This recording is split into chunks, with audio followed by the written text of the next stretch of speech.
Hello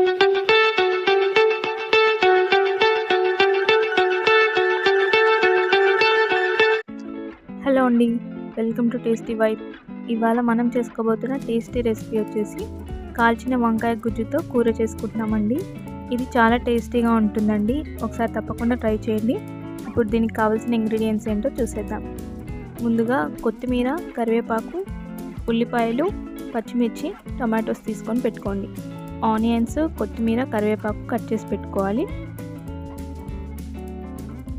తర్వాత ఇలా ఒక స్టాండ్ పెట్టుకొని దానిపైన మన వంకాయలకి కొద్దిగా ఆయిల్ పెట్టుకొని ఇలా బాగా కాల్చుకోవాలండి. అటు ఇటు తిప్పుతూ బాగా కాల్చుకోవాలి. స్కిన్ మొత్తం ఇలా లూజ్ అయిపోయే వరకు కాల్చుకోవాలండి.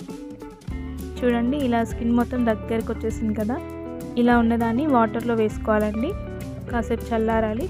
ఇప్పుడు ఇదే దాని మీద టొమాటోస్, పచ్చిమిర్చి కూడా పెట్టుకొని సేమ్ ఒకటే విధంగా కాల్చుకోవాలి.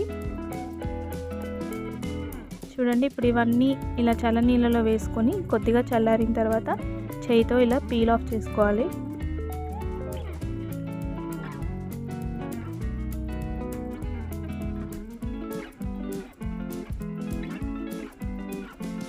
ఇవి లోపల మొత్తం బాగా ఉడికిపోయి ఉంటాయండి.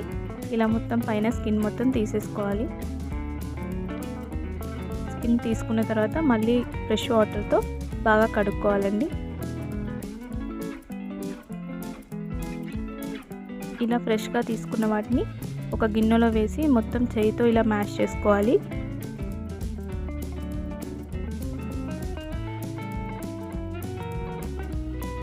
ఇలా చేయితో మొత్తం బాగా పిసకాలండి.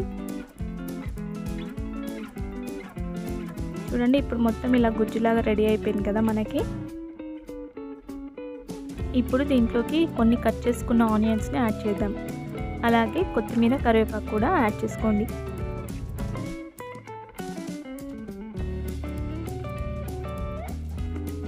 ఇవన్నీ వేసిన తర్వాత ఇంగ్రీడియంట్స్ మొత్తం కలిసిపోయేలాగా ఒకసారి బాగా కలుపుకోవాలి. ఇదంతా చక్కగా కలిపేసుకొని పక్కన పెట్టుకోండి.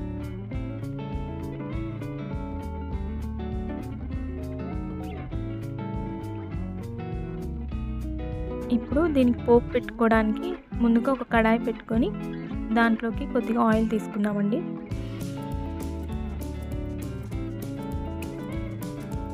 ఇప్పుడు ఆయిల్ కొద్దిగా వేడైన తర్వాత ఇందులోకి జీలకర్ర, ఆవాలు, ఎండుమిర్చి యాడ్ చేసుకోవాలి.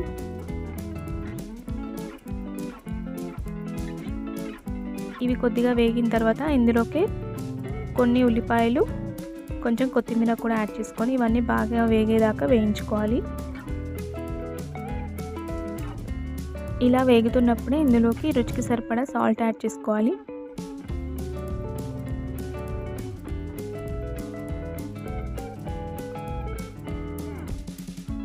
తర్వాత ఇందులోకి కొద్దిగా పసుపు కూడా యాడ్ చేసుకుందాం.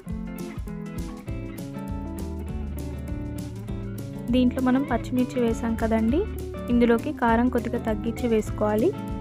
కారం కూడా వేసుకొని అన్నీ బాగా కలిపేసుకోవాలి.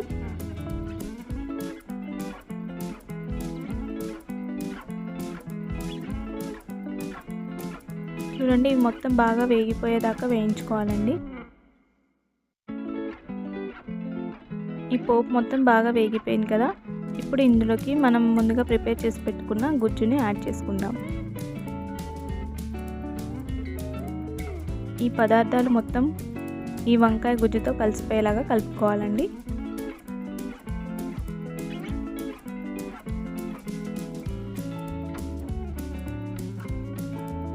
ఇలా బాగా కలిపేసుకొని స్టవ్ లో ఫ్లేమ్లో పెట్టుకుని ఒక 5 నిమిషాల పాటు బాగా ఉడకనివ్వాలి. ఇలా ఉడికించడం వల్ల ఎక్కడైనా పచ్చిదనం ఉంటే వంకాయలో అది పోతుందండి. కర్రీ చాలా టేస్టీగా అవుతుంది. ఒక 5 నిమిషాల పాటు ఇలా ఉంచుకున్న తర్వాత మన స్టవ్ ఫ్లేమ్ ఆఫ్ చేసుకోవచ్చు.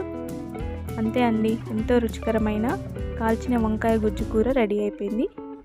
ఇది పాతకాలం అమ్మమ్మల నాటి వంట అండి. చాలా టేస్టీగా ఉంటుంది. ఇది చపాతీ, పూరి, రైస్లో కూడా చాలా బాగుంటుంది. ఒకసారి తప్పకుండా ట్రై చేయండి. ఈ రెసిపీ కనుక మీకు నచ్చినట్టయితే మన ఛానల్ని సబ్స్క్రైబ్ చేయండి, లైక్ చేయండి, షేర్ చేయండి. అలాగే మన ఛానల్లో ఉన్న రెసిపీస్ని చూడడం మాత్రం మర్చిపోకండి. ఇలాంటి రెసిపీస్ని మన టేస్టీ వైబ్లో చూడటానికి ఛానల్ని తప్పకుండా సబ్స్క్రైబ్ చేసుకోండి.